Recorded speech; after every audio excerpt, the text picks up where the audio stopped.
Good morning எல்லாருக்கும். Happy சாபத். உங்களை இந்த நேச்சர் டாக்கில் நான் பேசுகிறதுக்கு எனக்கு ஒரு சான்ஸ் கொடுத்த தேவனுக்கும் சபைக்கும் நன்றி செலுத்துகிறேன். இப்போ நம்ம இயற்கையிலேருந்து பாடங்களை படிக்கிறதுக்கு முன்பாக நம்ம என்ன செய்யலாம், ஜெபித்துக்கிட்டு படிக்கலாம். எங்களை அதிகமாக நேசிக்கிற எங்களை அன்பின் ஆண்டவரே, இந்த நல்ல காலை நேரத்தில் எங்களை சமர்ப்பிக்கிறோம்ப்பா. இயற்கையிலிருந்து நீங்கள் என்ன கற்றுக் கொடுக்க விரும்புகிறீங்களோ அதை கற்றுக்கொள்ள எங்களை அர்ப்பணிக்கிறோம். பாவியாக என்னை மறைத்து நீங்கள் பேசுங்க. இயேசுவின் வழியாகவே ஜெபிக்கிறோம் நல்ல பிதாவே, ஆமென். நம்மளுடைய முன்னோர்கள் தேவனிடத்துலேருந்தும் டைரெக்டாக பாடங்களை கற்றுக்கிட்டாங்க. அப்புறம் தேவன் உண்டாக்கிய அந்த சிருஷ்டிப்புலேருந்து, க்ரியேஷன்லேருந்தும் நிறைய நேச்சர்லேருந்து நிறைய பாடங்களை, அவங்க வாழ்க்கைக்கு வேண்டிய பாடங்களை அவங்க கற்றுக்கொண்டாங்களாம். அதை விட யூஸ்ஃபுல்லான வேலையிலையும் அவங்க நிறைய பாடங்களை கற்றுக்கிட்டாங்க.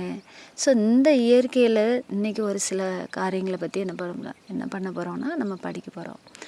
அது என்ன அப்படின்னா, நம்ம வீட்டில் எல்லாரும் விரும்பி வளர்க்கிற செல்ல பிராணிகளாக அதை நம்ம வளர்த்துட்டே இருக்கிறோம். அது என்ன அப்படின்னா, அந்த நாய் பற்றி என்ன செய்ய போகிறோம், நம்ம இன்றைக்கி பார்க்க போகிறோம். இந்த நாய் பார்த்திங்கன்னா ரொம்ப நன்றி உள்ள நாயாக இருக்கும். அதுக்கு நீங்கள் ஒரே ஒரு தடவை ஒரு சின்ன பிஸ்கட் கொடுத்துருந்துருப்பீங்க, நீங்கள் மறந்துருப்பீங்க. ஆனால் அந்த நாய் உங்களை மறக்கவே மறக்காது. நீங்கள் வீட்டுக்கு வர நேரம்லாம் அந்த நாய் நம்மளை என்ன பண்ணுது, உபசரிக்கும். அப்படியே அந்த டெய்லை நல்லா ஆட்டிக்கிட்டு நம்மளை வெல்கம் பண்ணும். யார் வீட்டுக்கு ஃபஸ்ட்டு நம்ம போனாலுமே நமக்கு இப்போ தெரிஞ்ச இல்லை நம்மளை பார்த்துருந்த நாய் அந்த வீட்டில் இருந்துச்சு அப்படின்னா, பெரியவங்க வரவேற்கிறதுக்கு முன்னாடி வாசலில் இருக்கிற அந்த நாய் நம்மளை என்ன செய்யும், வரவேற்கும். இந்த நாய் பார்த்திங்கன்னா அது ஒரு அன்க்ளீன் அனிமல் தான். ஆனால் பார்த்திங்கன்னா தேவனுடைய கேரக்டரை அது ரொம்பவே ரிவீல் பண்ணும். எப்படி ரிவீல் பண்ணுது அப்படின்னா, நீங்கள் ஒரே ஒரு நாள் பைபிள் படிச்சிருப்பீங்க, அடுத்த நாள் நீங்கள் மறந்துருப்பீங்க. ஆனால் தேவன் உங்களை மறக்கவே மாட்டார். திரும்ப திரும்ப திரும்ப திரும்ப சான்ஸ் தந்து உங்களை அவர்கிட்ட கூப்பிடணுன்னு பார்ப்பார். அதே மாதிரி இந்த நாய் என்ன பண்ணுது, நம்ம ஒரு நாள் பிஸ்கட் கொடுத்து நம்ம மறந்துருக்குறோம். ஆனால் நாய் மறக்காமல் நம்மளை தேடி தேடி நம்மளை பார்ப்பாங்களான்னு அந்த நாய் நம்மளையே பார்த்துட்ருக்கும். நீங்கள் பக்கத்தில் போனோன்னா அதுக்கு ஒரு பெரிய சந்தோஷம் இருக்கும். அதே மாதிரி ஏசப்பா செய்கிற ஒவ்வொரு காரியங்களும் நம்ம நினச்சி ஏசப்பா கிட்டே போகும்போது அவருக்கு ஒரு பெரிய சந்தோஷம். அவருக்கு நம்ம பணமோ பதவியோ எதுவுமே வேண்டாம், நம்மளுடைய அன்பு மட்டும் அவர் விரும்புவார். அதே மாதிரி அடுத்த ஒரு பாயிண்ட் என்ன அப்படின்னா, அந்த நாய் எல்லாரும் தூங்கிடுவோம் நைட்டு.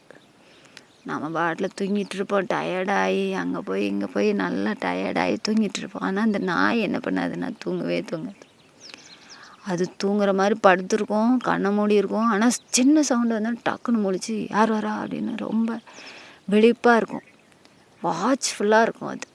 அப்போ அதுலேருந்து என்ன கற்றுக்குறோம் அப்படின்னா, இந்த நாய் மாதிரி ஏசப்பாவுடைய கேரக்டர் என்னவாக இருக்குது அப்படின்னா, நம்மளாம் தூங்கிட்டாலும் நம்மளை அந்த சாத்தான் பிடிச்சிட்டு போயிடக்கூடாதுன்னு சொல்லி அவ்வளோ விழிச்சிருந்து நைட்லாம் என்ன பண்ணுறாருன்னா, இரவும் இதோ இஸ்ரவேலை காக்கிறவர் தூங்குவதும் இல்லை உறங்குவதும் இல்லை அப்படின்னு வசனம் சொல்லுது. அப்படிப்பட்ட ஒரு தெய்வம் நமக்கு இருக்கிறாரு.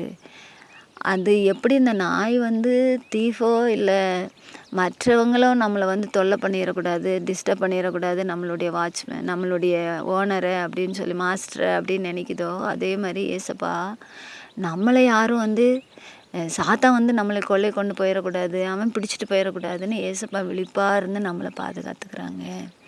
அப்புறமா பார்த்திங்கன்னா, அந்த நாய்க்கு நம்ம சாப்பாடு கொடுக்குறோமோ இல்லையோ அது அமைதியாகவே இருக்கும். ஒரு நாளும் அது என்ன பண்ணிக்காது அப்படின்னா, நம்மளை எதிர்த்து நிற்கவே நிற்காது. எப்போதுமே பார்த்திங்கன்னா அந்த நாய் அன்பாக தான் நம்மக்கிட்ட இருக்குது. அந்த அன்பை தவிர வேறு எதுவுமே அது நம்மக்கிட்ட காட்டுறதே இல்லை. அதே மாதிரி தான் ஏசப்பாவும் என்ன பண்ணுறாங்கன்னா, நம்ம அவரை கண்டுக்கிறோமோ கண்டுக்கலையோ ஆனால் கூட நம்ம மேலே அன்பாக இருந்து நம்ம மேலே கரிசனையாக இருக்கிறார். ஒவ்வொரு நிமிஷமும் நம்ம மேலே கரிசனையாக நம்மளை பார்த்துக்கிட்டே இருக்கிறாரு. அப்புறமா அந்த நாய்கிட்ட இருந்து இன்னொரு நல்ல காரியம் என்ன கற்றுக்குறோம் அப்படின்னா, அது எப்போதுமே பார்த்திங்கன்னா போதுங்கிற மனசோடு இருக்கும். ஒரு நாள் நம்ம வீட்டில் நிறைய சாப்பாடு இருந்திருக்கும், அப்போ நிறைய கொடுத்துருப்போம். இன்னும் கொஞ்ச நாள் சில நாள் கம்மியாக தான் இருக்கும். அந்த கம்மியான சாப்பாடு கொடுத்தா கூட அது சந்தோஷமாக தான் சாப்பிட்டுக்கும். அதே மாதிரி அதை நம்ம திட்டினோன்னு வச்சுக்கோங்களேன், அதை அப்படியே எதிர்த்துக்கிட்டோ குலைச்சிக்கிட்டோ அப்படியே நிற்காம அப்படியே அமைதியாக படுத்துரும். நான் உங்களுக்கு அடிமை, நீங்கள் சொல்கிறதெல்லாம் கேட்குற மாஸ்டர் அப்படின்னு சொல்லி என்ன செஞ்சிடும்னா அந்த நாயை அப்படியே படுத்துக்கும். அதே மாதிரி தான் ஏசப்பா நம்மளை நீ தவறும்போது நீ தவறுற அப்படின்னு சொல்லும்போது நம்ம உடனே என்ன பண்ணிடணும், ஆண்டவரே நான் ஹம்பிள் பண்ணுறேன், எனக்கு உதவி செய்யுங்கன்னு சொல்லி நம்மளை என்ன பண்ணிக்கணும், தாழ்த்திக்கணும். நம்ம இப்படி தாழ்த்தும் போது பார்த்திங்கன்னா ஏசப்பா உடனே நம்ம மேலே அன்பு காட்டுவாங்க, இன்னும் அதிகமான அன்பு காட்டி நமக்கு உதவி செய்வாங்க. இதே மாதிரி இந்த நாயிட்டேருந்து நம்ம நிறைய பாடங்களை நம்ம கற்றுக்கலாம். இந்த நாய் ஒரு சின்ன பிராணி தான், ஆனால் அது பார்த்திங்கன்னா தேவனுடைய அன்பை நிறைய விஷயத்தில் செய்கையிலேயே காட்டுது. அப்போ நம்மளும் ஏசப்பாவுடைய அன்பை நம்ம நிறையா பெற்றிருக்கிறோம், நிறைய நன்மைகள் நமக்கு செய்திருக்கிறார். இப்போ நம்ம எவ்வளோ நன்றி உடையவங்களாக இருக்கணும். நம்ம என்னமோ செஞ்சிட்ருப்போம், அந்த நாய் நம்மளையே பார்த்துட்டே இருக்கும். அதே மாதிரி ஏசப்பா நம்மளை பார்த்துட்டே இருக்காங்க. இப்போ நம்மளும் என்ன பண்ணணும், ஏசப்பாவே பார்த்துட்ருக்கணும். ஒரு நிமிஷமும் ஏசப்பாவை பார்த்து பார்த்து அவரை மாதிரியே நம்ம என்ன செய்யணும், மாறணும். இந்த நாயை நமக்கு இஷ்டமான வழியில் நம்ம ட்ரெயின் அப் பண்ணோம்னா அவ்வளோ ஒரு ஒபீடியண்ட்டாக அவ்வளோ ஒரு அன்பான ஒரு பிராணியாக இருக்குது.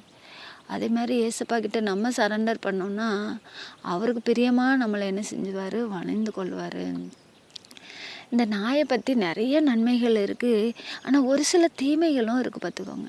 இந்த நாய் என்ன சொல்லியிருக்காங்க அப்படின்னா, நாயானது தான் கக்கினதை தின்கிறதுக்கு திரும்புவது போல அப்படின்னு சொல்லி வசனம் சொல்லுது. நீதிமொழிகளில் ஒரு வசனம் இருக்குது. அப்படின்னா அது வாமிட் பண்ணிவிட்டு அதையே திரும்ப சாப்பிட்ரும்.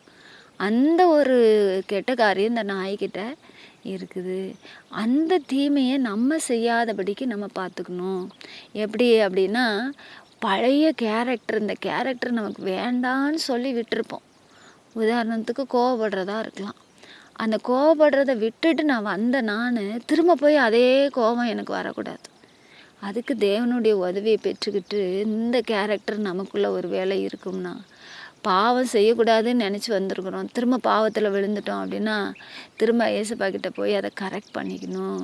இந்த குணம் ஏசப்பாவுக்கு பிடிக்காத ஒரு குணமாக இருக்குது. இதனாலேயோ என்னவோ தெரியல, ரெவலேஷன் 22:15 வெளிப்படுத்தின விசேஷம் 22வது அதிகாரம் 15வது வசனத்தில் சொல்லியிருக்கிறாங்க, யாரெல்லாம் பரலோகம் வரமாட்டாங்க அப்படிங்கிற லிஸ்ட்டு போட்டிருப்பாங்க. அதில் பார்த்திங்கன்னா என்ன போட்டிருப்பாங்க அப்படின்னா, நாய்களும் அப்படின்னு தான் வரும். அப்போ இந்த நாய்கள் ஏன், அப்போ நாய் உண்மையிலே பரலோகம் வராதா வருமா அதெல்லாம் நமக்கு தெரியல. ஆனால் அது எதை குறிக்குது அப்படின்னா, நாயை போல் செய்யக்கூடாதுன்னு நினச்சிருந்த பாவத்தை இல்லை விட்டிருந்த பாவத்தை திரும்பவும் நம்ம செய்தோம் அப்படின்னா நம்ம பரலோகம் போகிறத என்ன செஞ்சிருவோம், இழந்துருவோம். ஸோ அதனால் இப்படி ஒவ்வொரு நாளும் இந்த இயற்கையோட அப்புறம் தேவன் படைத்த சிருஷ்டிப்போடு நம்ம நேரம் செலவழிக்கும் போது நிறைய பாடங்களை நமக்கு கற்றுத்தராரு. ஸோ இதே போல் இயற்கையில் தேவனோடு நம்ம சஞ்சரிப்போம், அநேக பாடங்களை கற்றுக்கொள்வோம். தேவன் நம்மை ஆசீர்வதிப்பாராக. ஆமென்.